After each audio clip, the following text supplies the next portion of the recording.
ಚಿತ್ರದುರ್ಗದ ರೇಣುಕಾಸ್ವಾಮಿ ಹತ್ಯೆ ಪ್ರಕರಣ ರೌಡಿ ಶೀಟರ್ ಆಗ್ತಾರ ದರ್ಶನ್ ಮೇಲೆ ರೌಡಿ ಶೀಟರ್ ಓಪನ್ ಸಾಧ್ಯತೆ.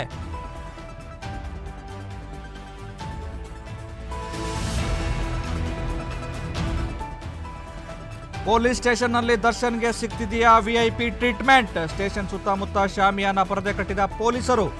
ಸಾರ್ವಜನಿಕರಿಗೂ ಎಂಟ್ರಿ ಇಲ್ಲದ ಹಾಗೆ ಠಾಣೆ ಗೇಟ್ ಕ್ಲೋಸ್. ಯಡಿಯೂರಪ್ಪ ವಿರುದ್ಧದ ಪೋಕ್ಸೋ ಪ್ರಕರಣ, ಯಡಿಯೂರಪ್ಪ ಬಂಧನ ಮಾಡುವ ಸಾಧ್ಯತೆ ಇದೆ. ತುಮಕೂರಿನಲ್ಲಿ ಗೃಹ ಸಚಿವ ಪರಮೇಶ್ವರ್ ಪ್ರತಿಕ್ರಿಯೆ.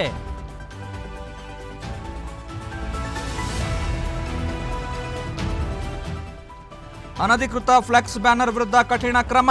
ಬ್ಯಾನರ್ ತೆರವು ವಿಚಾರಕ್ಕೆ ಡಿಸಿಎಂ ಖಡಕ್ ವಾರ್ನಿಂಗ್. ಡಿಕೆಶಿ ವಾರ್ನಿಂಗ್ ಬೆನ್ನಲ್ಲೇ ಎಚ್ಚೆತ್ತ ಬಿಬಿಎಂಪಿ.